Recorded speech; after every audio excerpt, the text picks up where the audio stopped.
The uncomfortable masterpiece. Why your breakthrough lives in the parts of you that you hide. Let me tell you something nobody warns you about when you start the journey of looking inward. It's not pretty. It's not wrapped in soft lighting with a vanilla candle burning and a leather bound journal waiting for your perfectly penned revelations.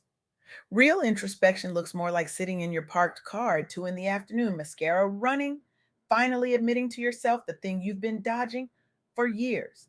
It looks like staring at your reflection and not recognizing the person staring back. Because you've been performing someone else's life for so long, you forgot what yours even looks like. I recently sat down with Meilanny Crawford, and I need you to understand something. This woman is not just talking about change. She is not theorizing about transformation. She is living it, breathing it, and building pathways for others to walk through it. Meilanny's work is not abstract. It is not aspirational in that distant, someday kind of way. It is immediate. It is tangible. It is showing up in communities, in the lives of women who thought they had run out of options, in conversations that most people are too afraid to have. And what Meilanny helped me see, what she helped me feel in my bones, is this: the ugly parts of looking inward, the parts we hide, the parts we are ashamed of, those are exactly where the magic lives. We have been sold a highlight reel version of transformation: the promotion, the weight loss, the relationship upgrade, the business launch, the before and after photos. And listen, I am not saying those moments do not matter. They do. Celebrate them, frame them, post them if that brings you joy. But what about the moment before all of that?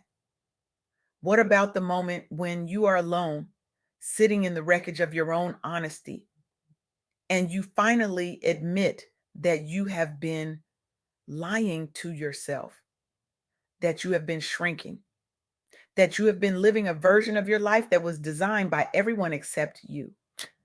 That moment, that raw, terrifying, sometimes soul crushing moment of truth, is not the kind of thing we talk about over brunch. It is not the kind of thing that gets likes.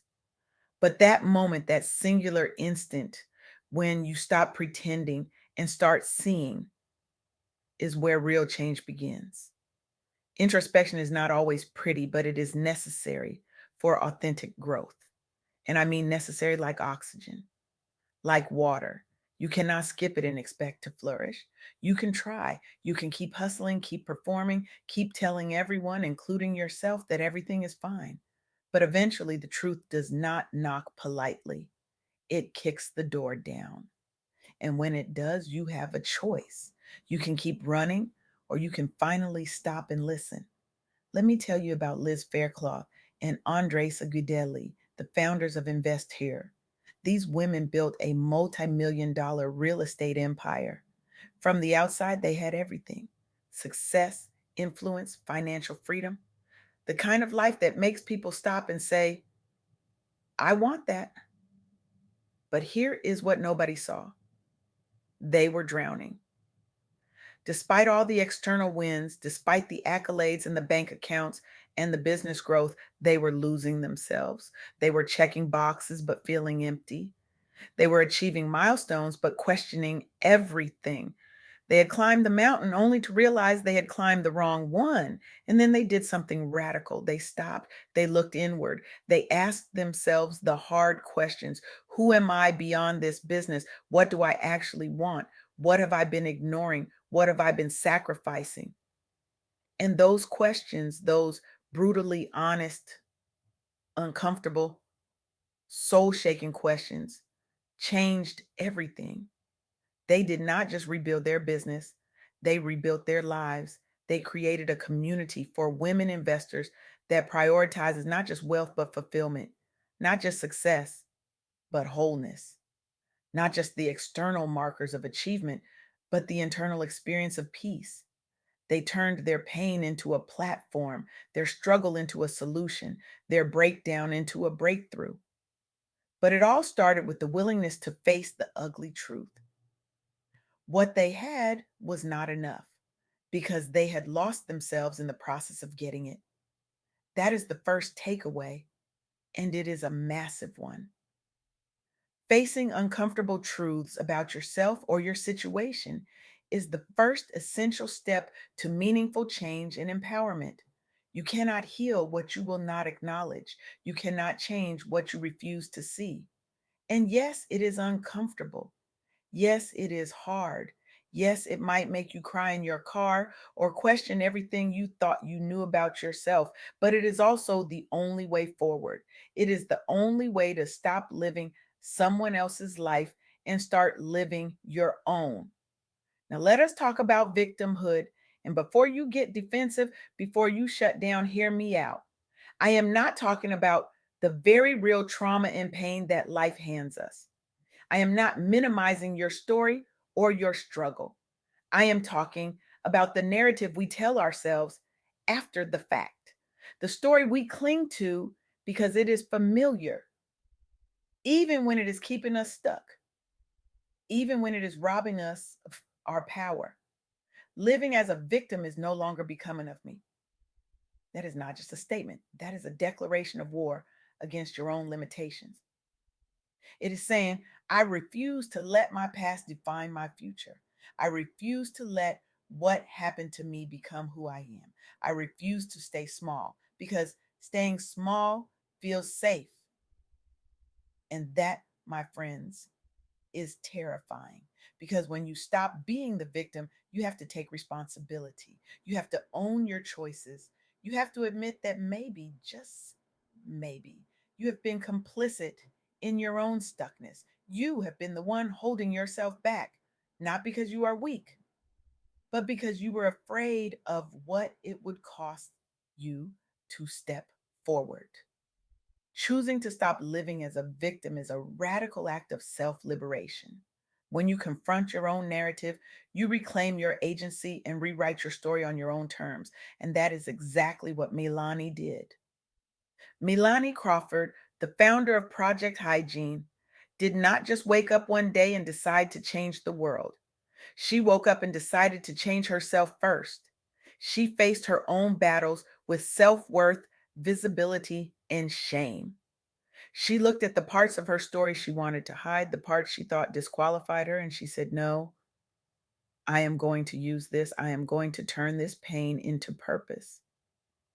Growing up with limited resources, Meilanny knew what it felt like to lack basic necessities. She knew the stigma, she knew the silence, she knew the shame that comes with not having what others take for granted. But instead of letting that define her, instead of staying stuck in the story of what she did not have, she let it fuel her. She launched Project Hygiene, an initiative that distributes hygiene packages to underserved communities in Oakland. She has supported hundreds of people breaking cycles of shame and silence.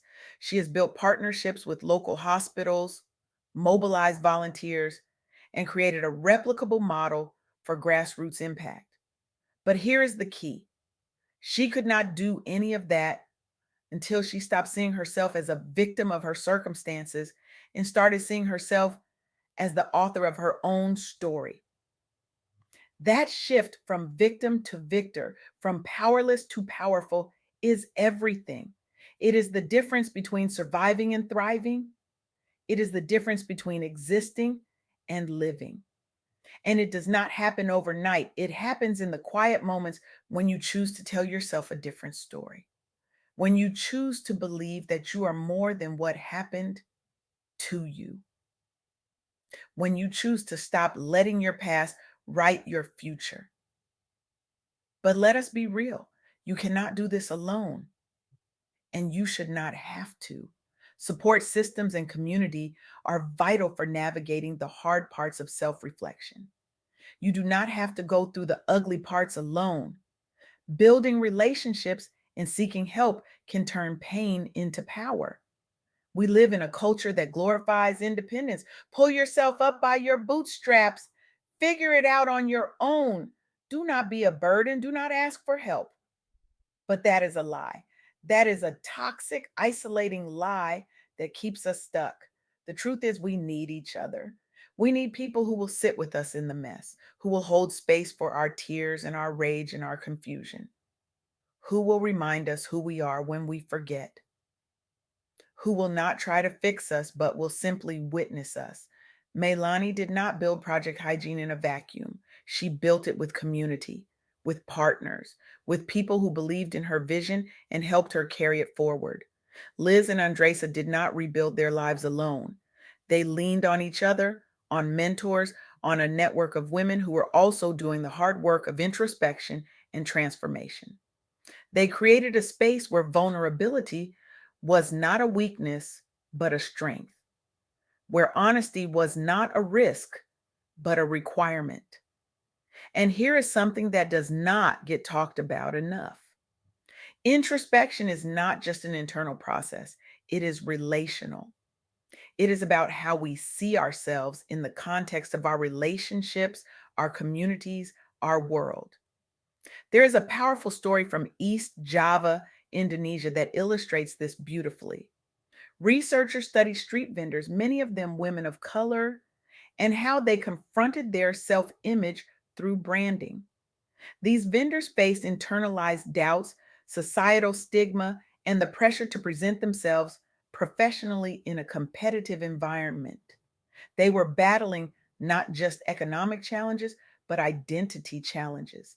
They were fighting the voices in their heads that told them they were not enough, that they did not belong, that they should just accept their lot in life.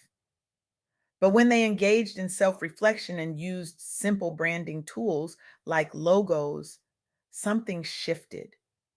They did not just change how others saw them, they changed how they saw themselves. They started to see themselves as business owners, as entrepreneurs, as women with something valuable to offer. And that shift in self perception changed everything. It changed their confidence. It changed their customer interactions. It changed their sales. It changed their lives. That is the power of community and support. When we do the work of introspection in the context of relationships, when we allow others to reflect back to us our worth and our potential, we can see ourselves more clearly.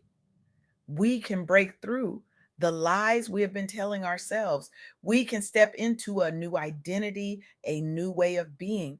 We can become who we were always meant to be. So here's what I want you to do. I want you to challenge yourself to identify one uncomfortable truth about your life or your leadership style that you have been avoiding. Just one. Write it down. Do not type it, write it. There is something about putting pen to paper that makes it real. Sit with it. Do not try to fix it right away. Do not try to explain it away or rationalize it or make it smaller than it is. Just acknowledge it, just see it. And then within the next week, commit to taking one small action. Maybe it is seeking support. Maybe it is having a tough conversation you have been putting off. Maybe it is making a change you have been too afraid to make. But do something because introspection without action is just rumination. And we are not here to ruminate, we are here to transform. I want to leave you with this.